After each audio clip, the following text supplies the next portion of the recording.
Well, I think it's fair to say the press botched its coverage of the 2016 election. Afterward, the press tried to blame its failure on a glut of fake news, and then widely proceeded to publicize a bunch of bogus stories itself. Small wonder, then, that a recent Emerson College poll found that the public trusts the Trump administration's honesty substantially more than it trusts the media. One person who's supposed to be a watchdog over all this is Erik Wemple. He's a media reporter for the Washington Post, and he joins us tonight. Erik, thanks a lot for coming on.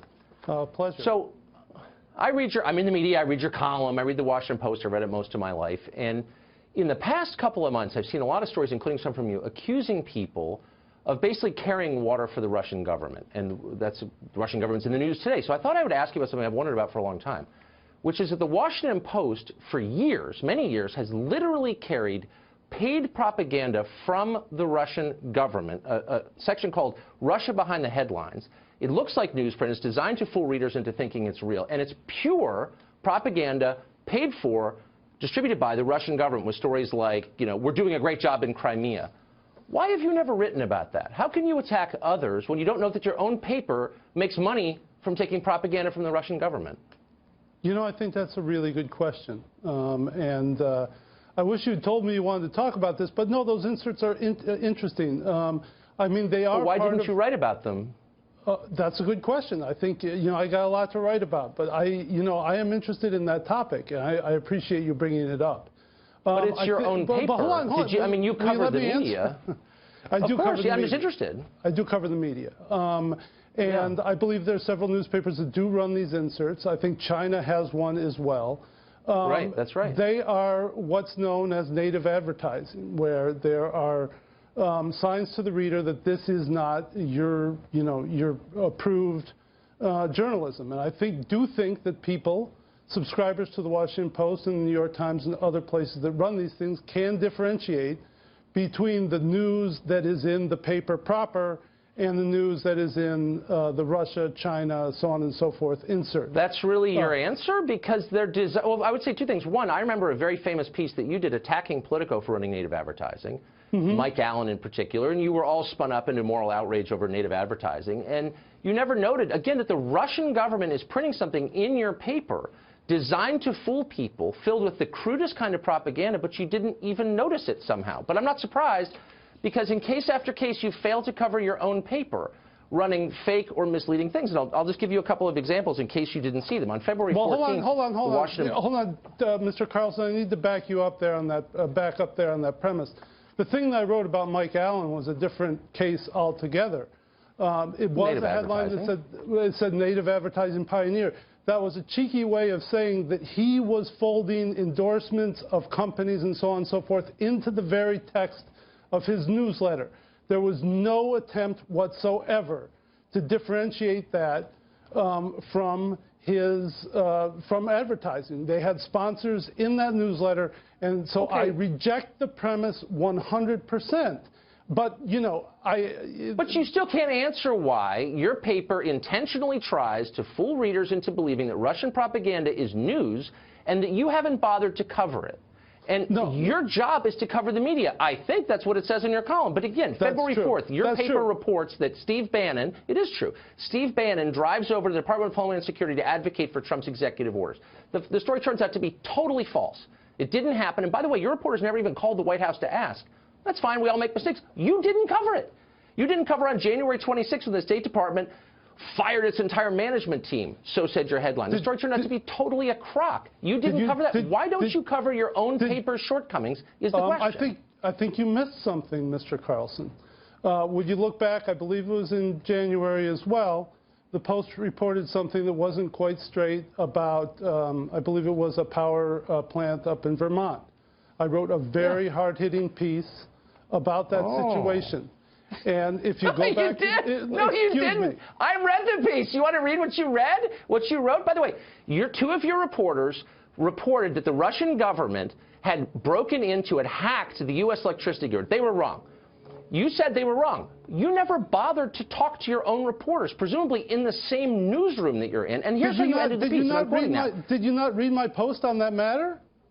Not only did I read your post, I just reread it about 10 minutes ago, and you did not interview those reporters in there. You said that the paper wouldn't talk to you. I pushed for an interview with editor Marty Barron.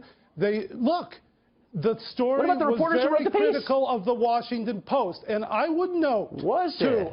Because here's the last line, and I'm quoting. Wait 1 second, Mr. Carlson. Wait 1 second, okay? And yeah, there's a high-pitched laugh. I appreciate the high-pitched laugh. Anyway. I appreciate your failing to give me an answer. What's the answer? All right, there are few, if any, news organizations that allow their in-house media reporter to do as much coverage of their own shop as Fred Hyatt and Marty Baron allow me to do. And I'll cite you a few examples. Then you just declined to do it? Is that what you're saying? They allow you, but you out of cowardice, refuse to? Like, what are you saying? I did a story about, I don't know how many months ago, about the failure of the Washington Post to get diverse professionals in the higher ranks of the paper. I also broke the story within the Washington Post. Wow, good for you. But you're not answering my questions about why you did. These are real stories. They're not about diversity in your newsroom. And you didn't interview the reporters who wrote the story. And then you end with this. The missteps mar an otherwise spectacular run for the Post. Now, when you write something that brown-nosy, do you feel guilt? No. Do you feel like I'm doing my job as a hard-hitting media reporter? A spectacular run of my own publication, my own employers? Finish the Post, Mr. Carlson. Read till the end, please. That's actually that's the end of it. And then you go on. Read the entire last paragraph, please, for me. Oh, is that where you interview the editor who assigned the piece, the reporters who screwed it up? You get to the question of how it happened? Oh, that wasn't in the piece. I don't have it in front of me. Because you were afraid to track it down because you worked there. No. And I will continue. I also broke at the Washington Post the story of how, this is a few years ago, the advertising side of the paper was putting the arm on the magazine to push content in a certain direction.